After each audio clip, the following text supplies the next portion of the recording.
ಹೊಳರೇ ಎಲೈ ಮಾನವ ದೇವಾ ಕುಡಿ ಕುಡಿಗಂಬ ಕಡರವಸದ ಹತ್ತದ್ಭುತವಾದ ಸಿಂಹತ್ತನಗೌಡ ರಾಜಕದನವ ತತ್ತಳನೇ ಪಡೆವ ತಳ ಕುದುರಿದವು.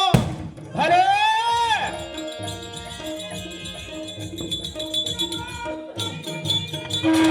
ಹೊಳರೆ ಬಟಲ ತಲೆ ಬುರುಡೆಗಳೆಲ್ಲ ಚಚ್ಚಡನ ಕಡೆಗೆ ಚಿಡಿ ದಾಟಿದವು.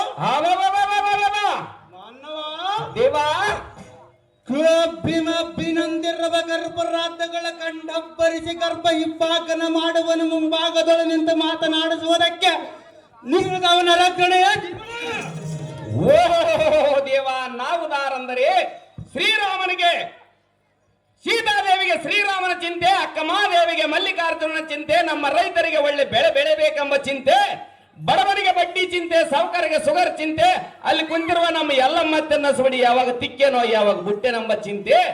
ಇಂಥ ಚಿಂತೆಯನ್ನು ತಾಳಲಾರದು ತಮ್ಮ ಮುಂದೆ ಮಾತನಾಡಿಸಲು ಬಂದ ಸಾರಥಿ ನಾನಲ್ಲವೇನು ದೇವ, ಹೇಳಬೇಕು ತಮ್ಮ ನಾಮ ಹಾಕಿದವ. ಹೊಳರೇ ಎಲೈ ಸಾರಥಿ ನಮ್ಮ ನಾಮ ಹಾಕಿದವೇನೆಂದರೆ ಅದೇನು ದೇವ, ಮತ್ಭುಜ ಬಲದ ತದ್ಗಜಾರ್ದಂಡವಂಗಿರನ ತಿರುಗಿಸಿದರೆ ಹರೇ ಯಾವ ದುರ್ಬಗುಲ ಧೈರ್ಯಾರ್ಥಗಳೆಲ್ಲ ಕಲಿಕಿದವು. ಸಾರಥಿ ರುದ್ರಾವೇಶವಂ ಕಂಡ ಭದ್ರಕುತನಾದ ಎನ್ನ ಎಡಬಲದ ಕುಡ ಮೀಸಿಯಂತಿದ್ದೆ ತದ್ಭೂಮಿಯಂ ಗುದ್ದಿದರೆ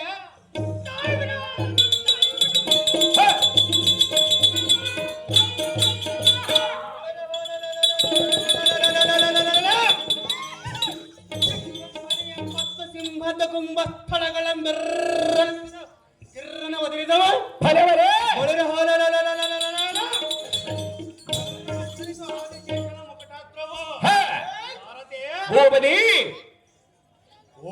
ಭದ್ರತರವಾದ ಸಪ್ತಾದಿಗಳೆಲ್ಲ ಗತ್ತು ಗಲಿಕಿದವ. ಯಾವತ್ತು ಬ್ರಹ್ಮಾಂಡ ಭಾಂಡಗಳೆಲ್ಲ ಕೊಡಲೊಂದು ಇಪ್ಪಾಗದವು.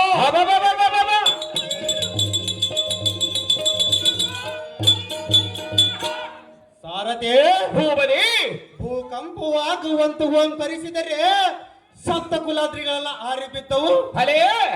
ಪಾಂಡು ಸಂಜಾತ ಮಾರತನ ಮಂತ್ರೋದ್ವಿಕರ ಗಂಡಿಗಲಿ ಗಾಂಡೀವಿಗೆ ಅಗ್ರಜನಾದರು ಕೋದರ ಬೊಳೆರ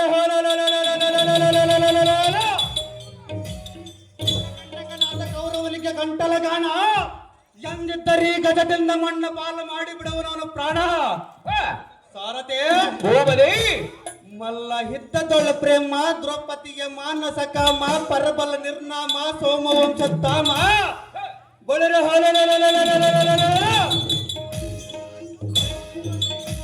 ಭೂಮಿಯ ಬಿರ್ರಲ ಬಿಗಿದು ಬಾಯಿ ಬಿಡುವಂತ ಜೈವರಲ್ಲ ಸಾರಥಿ ಅಧಿಸಾಕೃತಿ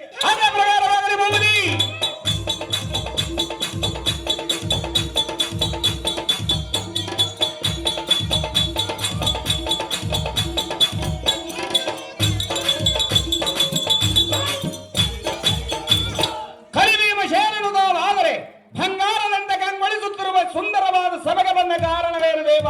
ದಿವ್ಯ ಪ್ರಭಾವ.